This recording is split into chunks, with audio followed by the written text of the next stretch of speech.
دوستوں سے ایک بات اکثر کرتا ہوں، میں کہتا ہوں کہ جتنے درد سے آپ امیر کو اپنی کہانی سناتے ہیں نا، اور جس طرح آپ کے آنسو بات کرنے سے پہلے گر جاتے ہیں کہ غریب ہیں، بچیاں ہیں، کاروبار نہیں، او میرے سنگیو، اس سے آدھے آنسو اپنے رب کی بارگاہ میں بکھیرو، اس کے حضور عرض گزار ہو جاؤ، اس سے طلب کرو۔ ایک وقت انسان پر زندگی میں ایسا آتا ہے کہ اسے یوں محسوس ہوتا ہے کہ میرا سایہ بھی ذرا سا پیچھے ہٹ گیا ہے، اسے یوں لگتا ہے کہ میں کسی سہارے پہ ہاتھ ڈالتا ہوں تو وہ بھاگ جاتا ہے مجھ سے۔ لیکن مالک کی بارگاہ ایسی عظیم بارگاہ ہے، رب رسول کے آستانے اتنے بڑے ہیں کہ آپ جب وہاں کشکول طلب دراز کرتے ہیں تو جھولی پھیلانے میں دیر لگتی ہے، ان کو بھرنے میں تو کوئی دیر نہیں لگتی۔ ہم نے اپنا سوچ کا قبلہ ہی دنیا کو بنا لیا ہے۔ یہ جو اللہ والوں کی مدد ہے یہ تو اللہ ہی کی مدد ہے، لیکن یہ جو سیٹھوں کی طرف توجہ کرنا، نوابوں کی طرف توجہ کرنا، دنیا داروں کی طرف توجہ کرنا اور اپنا مزاج اس طرح کا بنا لینا، یارو گردن کو جھکا دیتا ہے خیرات کا پتھر، جہاں میں مانگنے والوں کے سر کبھی اونچے نہیں ہوتے۔ اور اقبال کہتے ہیں غیرت ہے بڑی چیز جہان تگ و دو میں، پہناتی ہے یہ فقر کو تاج سردارا۔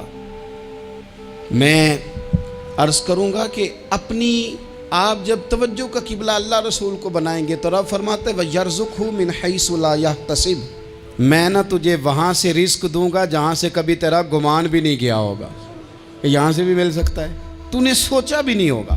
بخاری شریف میں حدیث ہے، حضرت جابر ابن عبداللہ فرماتے ہیں نبی پاک صلی اللہ علیہ وسلم نے 300 لوگوں کا ایک لشکر روانہ کیا کسی مہم کے لیے، کسی جہاد کے لیے۔ حضرت ابو عبیدہ بن جراح رضی اللہ تعالیٰ عنہ امیر لشکر تھے۔ فرماتے ہیں غربت اتنی زیادہ تھی، بھوک اتنی زیادہ تھی کہ ایک ایک کھجور دن میں ایک وقت کھانے کو ملتی تھی، اور کچھ دن ایسے آئے کہ اب کھجور بھی نہیں مل رہی۔ فرماتے ہیں اتنی زیادہ بھوک لگی مجاہدین کو 300 بندہ پتے کھا کے گزارا ہونے لگے، یہ بخاری میں موجود ہے۔ آپ فرماتے ہیں کہ دریا کے کنارے ہمارا پڑاؤ تھا، ٹھہراؤ تھا، جب بھوک سے نڈھال ہو گئے نا، وَيَرْزُقْهُ مِنْ حَيْثُ لَا يَحْتَسِبُ، اللہ وہاں سے روزی دیتا ہے، گمان بھی نہیں ہوتا۔ فرماتے ہیں ایک مچھلی اللہ تعالیٰ نے دریا کے کنارے بھیجی، فرماتے ہیں وہ تھی تو مچھلی پر پہاڑ جتنی تھی۔ بخاری میں لفظ ہیں، حضرت جابر ابن عبداللہ رضی اللہ تعالیٰ عنہ فرماتے ہیں 300 آدمی 18 دن تک اس مچھلی کو کھاتے رہے، مچھلی ختم ہی نہیں ہوئی۔ مچھلیاں نہیں، مچھلی کہتے ہیں 18 دن 300 بندہ کھاتا رہا، مچھلی ختم ہی نہیں ہوئی۔ اور فرماتے ہیں کہ اس کی ہڈی نکال کے، کانٹا کہیں گے آپ اپنی زبان میں، کہتے ہیں وہ نکال کے نا تو اس کو کھڑا کیا نا جب، تو اونٹ کجاوے سمیت اس کے بیچ سے گزر جاتا تھا، 2 اس کے کانٹے جوڑے۔ فرماتے ہیں وہ اس کا گوشت ہم کھاتے تھے اور اس کی چربی بطور تیل کے ہم جسموں پہ ملتے تھے، بیماروں کو اس سے سکون آتا تھا، تندرستی شفا ہوتی تھی۔ فرماتے ہیں ہم کھایا بھی ہم نے، اور کچھ لے کے ہم مدینے بھی گئے، اور قربان جائیں نبی پاک نے بھی اس میں سے کھایا۔ ہم نے عرض کی حضور یہ معمہ کیا ہے، یہ ماجرا کیا ہے؟ تو محبوب نے فرمایا تمہارے پاس غذا نہیں تھی، رب نے تمہارے لیے بندوبست کیا ہے، اللہ نے تمہیں دیا ہے۔ مکان شروع کر لیا، ایک صاحب نے وہ مکان بنانے لگے، آپ وہ حساب لگا رہے ہیں، کہتے ہیں میرے پاس اتنے پیسے ہیں، اتنے میں نے فلانے دوست سے کہنا ہے اس نے دے دینے، اتنے فلانے رشتہ دار سے کہنا ہے اس نے دے دینے، اتنے فلانے سے کہنا ہے اس نے دے دینے۔ یہ ساری کاپی بنا کے مکان شروع کر لیا۔ جو روز کہتا تھا نا کوئی حکم ہو جاتے 10 سب سے پہلے اس کو کہا میاں پیسے چاہیے، وہ کہندا ہو کل ہی منڈا ٹوریا ہے، کہتے تو پرسوں 10 داتے لب جانے سن۔ میں آپ کو اپنے تجربے کی بات بتا رہا ہوں۔ جن لوگوں کا خیال ہوتا ہے نا کہ آپ سٹارٹ کریں فلانا کام، ہم آپ کے ساتھ ہیں، اللہ کا ہی کوئی نظام ہے، وہ بالکل بھی نہیں ساتھ ہوتے۔ لیکن ایسا نہیں ہے کہ کوئی ساتھ نہیں ہوتا، اللہ تعالیٰ بڑے اسباب پیدا کرتا ہے، وہاں سے دیتا ہے جہاں سے گمان بھی۔ ہمارا یہ ذہن بن جاتا ہے ہم ساری اپنے حساب سے چلتے ہیں، اتنے رشتہ داروں سے، اتنے، کون آپ کے ساتھ چلے گا؟ سوال ہی نہیں پیدا ہوتا۔ یہ سارے کام چھوڑ کے سب سے پہلے 2 رکعتیں پڑھو، اپنے رب کی بارگاہ میں، رسول کائنات کی بارگاہ میں گزارشات اور استغاثے پیش کرو، وہاں سے خیر طلب کرو۔ دنیا دار کیا دیں گے، کیا دے سکتے ہیں، کیا حیثیت ہوتی ہے کسی؟ اللہ کہتا ہے وہاں سے دوں گا۔ تو جو اللہ مال دے وہ لینا چاہیے کہ رشتہ داروں کا مال دیکھنا چاہیے؟ جو اللہ دے وہ لینا چاہیے کہ سیٹھوں نوابوں کی جیبیں دیکھنی چاہیے؟ جو اللہ دے وہ قبول کرنا چاہیے یا دیکھنا چاہیے کون سا آدمی کہاں پہنچ گیا؟ چھوڑو، اپنی مٹی پہ چلنے کا سلیقہ سیکھو۔ کسی کے سنگ مرمر پہ چلو گے تو پھسل جاؤ گے، پھسل جاؤ۔ اس پر ایک اور بات عرض کر دوں، صحیح بخاری سے، مسلم سے ایک اور بات۔ کچھ چیزیں ایسی ہیں جن سے اللہ کی مدد آتی ہے، مدد ملتی ہے۔ ایک چیز ان میں سے ایسی ہے جس سے بہت مدد نازل ہوتی ہے، وہ ہے کہ جب رب آپ کو دے نا تو پھر آپ بھی اس کے رستے میں دیں، پھر مدد آتی ہے، پھر اور آتا ہے۔ بخاری مسلم میں حدیث ہے، یہ زیادہ ہی توجہ طلب امر ہے، اس پر آپ غور کریں گے۔ حضرت ابو ہریرہ فرماتے ہیں کہ نبی پاک علیہ السلام نے فرمایا ایک شخص نے بادلوں کے اندر سے آواز سنی کہ فلاں آدمی کا کھیت اور باغ خشک ہو گیا ہے، وہاں برسو اور اس کے کھیت کو سیراب کرو۔ وہ بڑا حیران ہوا کہ بادل سے آواز آ رہی۔ پھر اس نے دیکھا کہ ایک پہاڑی پر بارش ہوئی، وہ بادل وہاں برسا، پھر نالیوں سے ہوتا ہوا پانی ایک طرف چلا۔ تو جس نے آواز سنی تھی، حضور بیان کر رہے ہیں، وہ بھی پیچھے پیچھے چلا کہ پانی کدھر جا رہا ہے۔ اس نے جا کے دیکھا کہ ایک مقام پہ ایک باغ کو وہ پانی لگ رہا ہے اور ایک آدمی وہ پانی لگا رہا ہے۔ اس نے اس سے پوچھا تیرا نام کیا ہے؟ اس نے کہا کیوں؟ کہنے لگا بتا نا۔ اس نے نام بتایا تو کہنے لگا یہی تو وہ نام ہے جو میں نے بادلوں کے اندر سے سنا ہے کہ فلاں کے کھیت کو پانی دے دو۔ اس نے کہا یار تو کیا عمل کرتا ہے کہ اسپیشل تیرے لیے بارش برسے؟ یہ بخاری پڑھ رہا ہوں، سیاستہ سے حدیث عرض کر رہا ہوں۔ اس سے پوچھا تو کیا کام کرتا ہے کہ جناب اللہ تبارک و تعالیٰ کا حکم کرم آیا کہ خاص تیرے لیے پانی برسے اور تیرے کھیت کو سیراب کرے؟ تو اس نے کہا چھوٹا ذمہ دار ہوں، پر جب فصل اگتی ہے تو 3 حصے کرتا ہوں۔ ایک حصہ اپنے بال بچوں پہ، بہن بھائیوں پہ خرچ کرتا ہوں، ایک حصہ پورا، اور ایک حصہ دوبارہ کاشتکاری پہ لگاتا ہوں، اور تیسرا حصہ خالص میں نے مسکینوں، یتیموں اور غریبوں کے لیے رکھا ہوا ہے۔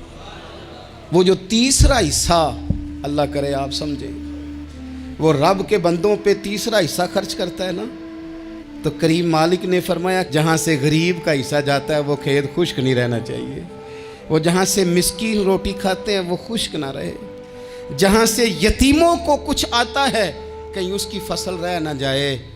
میں اور آپ بھی اگر اپنے مال میں مسکینوں، یتیموں، غریبوں کے حصے رکھ لیں گے تو فصلیں خشک نہیں رہیں گی، ان کے اندر تازگی آئے گی، نور آئے گا، کرم آئے گا، خاص کر خدا کی رحمت برسے گی۔ مدد اللہ سے چاہیں، اپنی توجہات کا مرکز رب رسول کی ذات کو بنائیں، پھر آپ محسوس کریں گے کہ بڑی جلدی اللہ تعالیٰ کی مدد آنے لگی ہے۔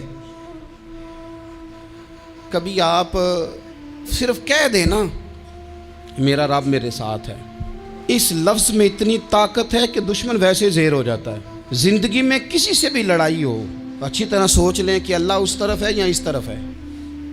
اگر آپ زیادتی پہ ہیں تو پھر رب مظلوم کی جانب ہے۔ اگر اللہ کی مدد آپ کے ساتھ ہے تو دنیا کی کوئی طاقت آپ کو گرا نہیں سکتی، اور اگر آپ مظلوم کے مقابلے میں ظالم بن کے آپ کھڑے ہو گئے ہیں اور آپ نے رویہ وہ اختیار کیا ہے کہ جس میں مدد نہیں آئے گی، تو پھر یاد رکھ لیں کہ آپ کوئی بھی ہیں، کہاں بھی ہیں، آپ کمزور ہیں۔ طاقتور تھے ابتدائے اسلام میں، ظاہری طاقت تھی کفار مکہ کے پاس، وہ ڈنڈوں سے مارتے تھے غریبوں کو، ان کے ہاتھوں میں ڈنڈے تھے، پر خدائی طاقت ان مظلوموں کے ساتھ تھی۔ صاحب زرقانی نے لکھا ہے، حضرت زنیرہ رضی اللہ تعالیٰ عنہ ایک لونڈی ہیں، غریب ہیں، ماڑے دا کی کام محمد نس جانا یا رونا، غریب سادی بی بی اور لونڈی کنیزہ، ایک مشرک کی کنیزہ تھی، انہوں نے کلمہ پڑھ لیا، وہ ڈنڈوں سے مارتا، دروں سے مارتا، تکلیف دیتا۔ حضرت زنیرہ رضی اللہ تعالیٰ عنہ کو اتنا مارا، اتنا مارا۔ اب آپ ایک اور پہلو پر بھی غور کریں، مار بھی پڑ رہی ہے پر خدا ادھر ہی ہے، اللہ کی مدد ادھر ہی ہے۔ رب کہتا ہے کہ پہلے تو صبر کرنا، ان اللہ مع الصابرین، تو صبر کرے گا تو پھر رب کی معیت ملے گی۔ ذرا ٹھہرنا, تو تھوڑا ڈٹنا. ان الذین قالوا ربنا اللہ ثم استقاموا تتنزل علیہم الملائکہ. تو کہے اللہ میرا رب ہے, پھر تو پہلے ڈٹ, پہلے تو نے ڈٹنا ہے. ثم استقاموا, جو ڈٹ گیا, تتنزل علیہم الملائکہ, ڈٹنے والے کے لیے مدد آتی. پہلے تھوڑا ٹھہرنا پڑتا ہے, پہلے تھوڑا صبر کرنا پڑتا ہے, حوصلہ کرنا پڑتا, اس کے بعد مدد آتی. مار پڑ رہی ہے, مارا جا رہا ہے. حضرت زنیرہ کو ان کا مالک جو ہے ظاہری آقا وہ مار رہا ہے. یہ کنیزہ ہے, اتنا مارا ان کی بینائی چلی گئی, نظر آنا بند ہو گیا. ابو جہل آیا اور کہنے لگا زنیرہ دیکھا نا ہمارے بت تیری آنکھیں لے گئے, معاذ اللہ, لات و منات ہمارے بتوں نے تجھے اندھا کر دیا. اب ایسا نہیں ہے کہ بی بی روتی جا رہی ہے, مایوسی معاذ اللہ, پریشانی, غریبی بڑی ہے, پوچھنے والا کوئی نہیں, یہ باتیں نہیں. کیا جملے ہیں خاتون کے, کیا لفظ ہیں. ابو جہل نے تنزیہ کہا معاذ اللہ, کہنے لگا دیکھا نا ہمارے بتوں نے تجھے اندھا کر دیا. تو جناب زنیرہ آنکھوں کی بینائی گئی ہے, رات کو گئی ہے, دکھ ابھی تازہ ہے, لیکن اللہ پہ جو توکل ہے, اپنے مالک سے جو رشتہ ہے وہ اتنا مضبوط ہے, اتنا طاقتور ہے, اس میں اتنی گہرائی ہے کہ حضرت زنیرہ بول کے نا اتنی قوت سے بولی, اتنی طاقت سے بولی کہ پورے کفر پر لرزہ طاری ہو گیا. فرمانے لگی تمہارے بتوں کی کیا اوقات ہے کہ وہ میری بینائی لے جائیں, یہ میری رب کی حکمت کا تقاضا ہے. جب تک اس نے چاہا زنیرہ دیکھتی رہی, اور جب اس نے چاہا زنیرہ کی آنکھوں کی بینائی چلی گئی, اور اگر وہ چاہے گا نا تو بینائی واپس بھی کر دے گا. اگر ہو ذوق یقین پیدا تو کٹ جاتی ہیں زنجیریں, اگر وہ چاہے گا تو بینائی آ بھی جائے گی. حضرت زنیرہ نے رات کو یہ لفظ کہے, ابو جہل اور سارے کفار ڈر کے سن کے چلے گئے. آپ اطمینان سے آ کے بستر پہ سوئی. جب سویرے اٹھی تو اللہ نے آنکھوں کی روشنی واپس کر دی تھی. آنکھوں کی اب چھڑی پکڑی ہے, بازاروں میں گھومتی ہے, کہتی ہیں بلاؤ کدھر ہے تمہارے لات و منات, دیکھو میرے رب نے روشنی واپس کر دی. آ کر میرے ساتھ ادھر آ, ستمگر ہنر آزمائیں, تو تیر آزما ہم جگر آزمائیں. بیمار لوگوں یاد رکھو, کہہ دیا ڈاکٹر نے کہ تو بڑا بیمار ہے, تو بڑا کمزور ہے, یہ ہو گیا وہ ہو گیا, تو ڈاکٹر اپنے علم کے مطابق بات کر رہا ہے. ہوگا تو وہ جو میرا رب چاہے گا. کمزور ہو جانا, پریشان ہو جانا, تکلیف میں آ جانا, پتہ نہیں بات ہو گئی ہے تو جانے کیا ہو جائے گا. اپنی زندگی کے اندر اپنے رب سے رشتہ مضبوط کریں, رسول کائنات سے رشتہ مضبوط کریں, اللہ والوں سے رشتہ مضبوط کریں. حضرت زنیرہ نے پیغام دیا کہ زندگی میں جو جینا چاہتے ہیں تو وہ رب کا نام لے کے جی سکتے ہیں. جو اپنی زندگی میں خوشیاں دیکھنا چاہتے ہیں تو رسول اللہ کے نام پر خوشیاں دیکھی جا سکتی ہیں.